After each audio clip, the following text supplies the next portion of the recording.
രാജ്യത്ത് തിരഞ്ഞെടുപ്പോളം അവസാനിക്കുന്നില്ല.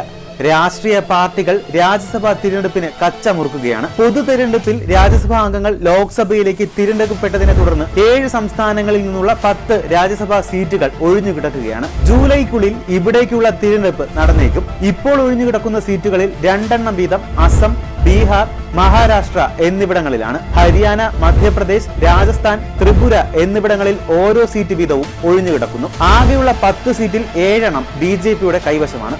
കോൺഗ്രസ് 2, RJD 1 എന്നിങ്ങനെയാണ് സീറ്റ് നില. 5 സംസ്ഥാനങ്ങൾ BJPക്ക് ഈസി വാക്ക് ഓവർ ആകുമെന്നാണ് പ്രതീക്ഷിക്കുന്നത്.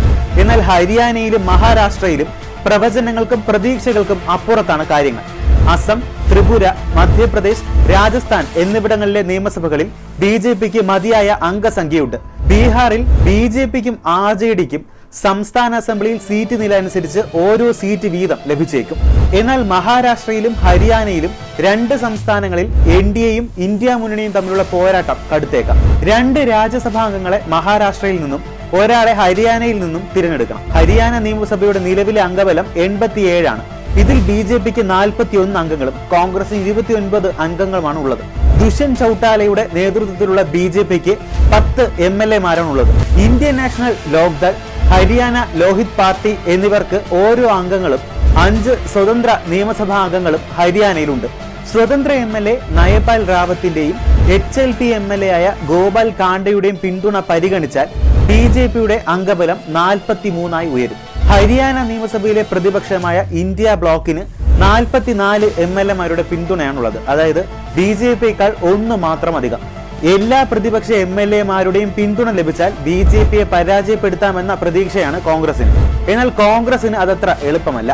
6 JJP MLAമാർ ദുഷ്യന്തിനോട് അതൃപ്തിയിലാണ്. ജോഗിറാം സിഹാഗ്, റാം നിവാസ് സുർജെ ഖേര എന്നിവർ BJPക്ക് പിന്തുണ പ്രഖ്യാപിച്ചിട്ടുണ്ട്. കൂറുമാറ്റ നിരോധന നിയമപ്രകാരം ഈ 2 നിയമസഭാ അംഗങ്ങളെയും അയോഗ്യരാക്കണമെന്നാണ് JJPയുടെ ആവശ്യം.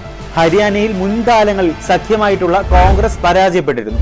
2022 ഹരിയാനയിൽ നടന്ന രാജ്യസഭാ തിരഞ്ഞെടുപ്പിൽ കോൺഗ്രസിന്റെ അജയ് മാക്കൻ നിയമസഭയിൽ മതിയായ അംഗങ്ങൾ ഉണ്ടായിട്ടും പരാജയപ്പെട്ടു. മഹാരാഷ്ട്രയിൽ 3ാം NDA സർക്കാരിലെ ക്യാബിനറ്റ് പദവിയെ ചൊല്ലിയുള്ള അതൃപ്തിയാണ് BJPക്ക് തലവേദനയാകുന്നത്.